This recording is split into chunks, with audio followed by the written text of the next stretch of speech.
time for the part of the show I'd like to call Great Moments in Black Hair. Those handful of moments when black hair became an iconic image that burned an indelible mark into American history and culture. And they dared anyone to deny the black hair was not beautiful. Who could forget the audacious afro of activist, scholar, and author Angela Davis, who in 1972 was found not guilty of murder charges after J. Edgar Hoover added her to the FBI's most wanted list. Perhaps no hair accessory is more recognizable than the gardenias that were the signature style of Billie Holiday, who many consider to be the greatest jazz vocalist who ever lived. Speaking of American music legends, no list of great moments in black hair would be complete without Diana Ross, whose magnificent mane is almost as famous as she is. And an honorable mention on our list goes to someone who's dedicated his life to working for social justice while always managing to stay just fabulous. And that's my fellow MSNBC host and friend of the show who was with us last hour, the Reverend Al Sharpton. Nice. So my guests are still here, Nicole Ari Parker and Thea Butler, Joan Morgan and Nikki Walton. I wanted to add one last great hair moment, and it's one that is much more personal. With these images that we were coming across, we were talking about the racial divide, how difficult it can sometimes be to talk with our white friends, family, colleagues about this. And we found these terrific photos of Professor Green from Emory University, who has an adopted daughter from Africa, and he has taken the responsibility of being her main hair care person. And there are all these gorgeous pictures of him braiding her hair, and she's sitting between his legs, you know, in exactly that moment that so many of us had with our mothers over the years. So we were doing a little cheer that went something like, "Go, white daddy, go!" Right? Because he was doing just this beautiful job of doing this young woman's hair. So that's amazing. It's great.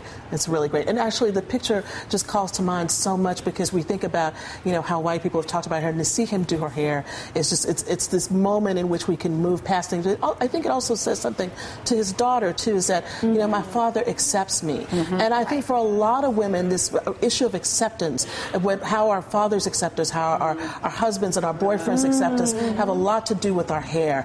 And so, you know, I know the kind of looks I got from men, you know, when my hair was straight, vis-a-vis when my hair is like this. And so there's certain kinds of guys who don't talk to me anymore, and that's fine because I don't need that. Exact opposite thing. Interesting. Yes, I'm happily married, but when I cut my hair off, it was like I could stop traffic. Right. And men speak to me all the time now. It is the craziest thing. You're exuding confidence. Yeah, maybe I'm exuding confidence, but I think I also just look like myself. Yeah. You know, I just look exactly, together. Yeah. And so the whole pack, it doesn't look like I'm trying to be somebody else, maybe. And that's a certain kind of beauty. Speaking of staying together, you do have a product. I don't want to go away from this. Well, part of the hair issue became, like, you know, the Surgeon General came out last summer and talked about hair and health, and I really wanted to be a part of the solution. And I realized that I couldn't convince all my relaxed sisters to go natural, which is a whole new freedom in and of itself, but I could encourage them to find ways to take care of themselves and keep their hair. So I created a sweatband for us that really worked. I had to think about it and test it on myself and my friends and blind study groups, and I came up with Save Your Do.